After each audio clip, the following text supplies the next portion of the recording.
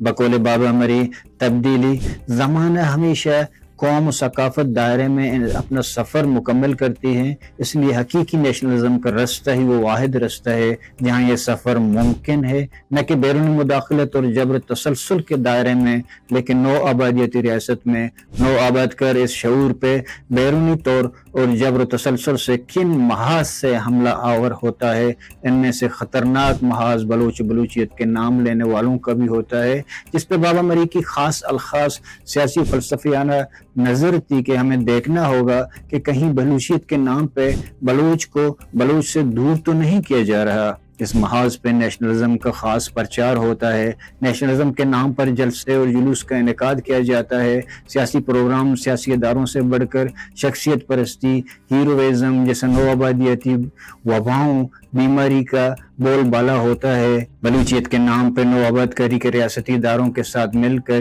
جمہوریت، آئین، قانون کی بالادستی اور عدلیہ کے دائرہ کار میں رہ کر انسانی حقوق جیسے کوکلے نعروں کی پذیرائی ہوتی ہے. فینن افتادگان خاک میں اس حوالے سے کس قدر حقیقت سے قریب تر بات کرتا ہے کہ نو آبادیت کے عوام جو بیک وقت اپنے تشدد کو نو آبادیتی نظام کی تباہی کے عظیم کام پر لگاتے ہیں، بہت جلد خود کو ایک بنجر جامد نعرے کے سپرد کرتے ہیں. پارلیمنٹ سے لے کر پریس کلب تک بنیادی مدعا کو پس پشت ڈالتے ہوئے تقاریر کا ایک سلسلہ جاری رہتا ہے. اس ہاؤ ہو میں آئین، قانون اور عدلیہ، جمہوریت کی بالادستی جیسے نمائشی نعروں کی بازگشت بار بار سنائی دیتی ہے. چیخ و پکار شور کی فریکوینسی کو کنٹرول کرنے کے لیے کوکلی ریاست، ڈیتھ اسکواڈز، ریاستی فورسز، پولیس، لیویز، پیراملٹری کے علاوہ لالچ، دھمکی، ڈونس کے سارے ذرائع بروئے کار لائی جاتے ہیں. اور کبھی کبھی انہیں اقتدار کے ایوانوں میں کچھ جگہ وزارتوں اور مشیروں اور سینیٹرز کی صورت دی جاتی ہے. فنڈز اور ترقیاتی کام کے محدود ذرائع کھول دیے جاتے ہیں، لیکن ایک ایسا وقت بھی آتا ہے کہ انہیں اقتدار سے اس طرح نکال جاتا ہے جس طرح سے مکھن سے بال نکالا جاتا ہے. یہ ساری پالیسیز ڈیپ اسٹیٹ پالیسی کا حصہ ہوتی ہیں کہ کس کو لانا ہے، کس کو نکالنا ہے. چیخ و پکار کی اس آواز کو اس کس فریکوینسی میں رکھنا ہے. اس لیے بابا مری اسے فیڈریشن کے بجائے غلام اور طاقتور کا رشتہ سمجھتے تھے. غلام اور طاقتور کے اس رشتے میں محکوم کے اس طرح کے سارے اعمال در حقیقت ریاست کے شعوری یا لاشعوری طور پر سیفٹی واولز کا کام دے رہے ہوتے ہیں. جو بھی سیاسی میدان میں پریشر زیادہ ہوتا ہے تو سیفٹی واولز کے ذریعے پریشر کو ریلیز کیا جاتا ہے. جس طرح کے تاریخ میں جب نواب بگٹی کا واقعہ پیش آیا، لاش کی وصولی کے بغیر غائبانہ نماز جنازہ پڑھایا گیا، بابا مری بھی اس سیفٹی واولز اور دکھاوا سے تشبیہ دے کر شرکت نہیں کی. بقول بابا مری کے بلوچیت کا تقاضا بھی یہی ہے کہ جب تک لاش کی وصولی نہ ہو اس وقت تک جنازہ نہیں پڑھایا جاتا. غائبانہ نماز جنازہ پڑھا کے دراصل پریشر کو ریلیز کیا گیا. آج ریاستی قانون، عدلیہ، پارلیمان اور جمہوریت اس کی بہترین مثالیں ہیں جہاں پریشر وزارت، عہدے اور تقاریر اور ترقیاتی فنڈز کی صورت کم ہوتا رہتا ہے، اور اس طرح ریاست اپنے آپ کو مکمل طور پر قومی مزاحمت سے محفوظ تصور کرتی ہے. ریاست کا سول سوسائٹی بھی اس کار خیر پریشر کو ریلیز کرنے میں بطور ہمدرد کے استعمال ہوتا ہے، کیونکہ وہ کسی بھی صورت پاکستانیت میں کمپرومائز کرنے کو تیار نہیں رہتا. بقول گرامشی کہ جب بھی ریاست لڑکھڑاتی ہے تو سول سوسائٹی کا ایک مضبوط ڈھانچہ سامنے آتا ہے. اس لیے بابا مری جب ایک بار آزادی کا اصولی موقف اپنایا، جسے موقف کی جنگ کہا جاتا ہے، اس پر پھر کبھی بھی نہیں لڑکھڑایا، جبکہ آئین، قانون، عدلیہ اور جمہوریت کے نام لیوا روم کے غلاموں کی طرح اپنی غلامی پہ ثابت قدم رہے. ویسے بھی بقول بابا مری مڈل کلاس پالیٹکس دنیا میں یا دنیا کے کس ممالک میں رہبری کی ہے. البتہ یہاں بلوچستان میں قومی شعور کے حامل سرداروں کی مخالف مڈل کلاس پالیٹکس کا مرکز و محور رہا ہے، اور ان کی مخالفت صرف اس بنیاد پہ کی گئی ہے کہ بابا مری کے الفاظ میں کہ جی یہ وہ تو سردار ہے یا سردار کا بچہ ہے. ایسے جملوں کی سنجیدہ علمی حلقوں میں کوئی وقت نہیں ہے، لہٰذا وہ سادہ لوگ عوام کو اسی ایک جملے سے چکے بتی کے پیچھے لگا دیتے ہیں. اس حوالے سے نہ ان کے پاس نہ کوئی دلیل ہوتی ہے، نہ مکالمہ و بحث کی گنجائش رکھتے ہیں.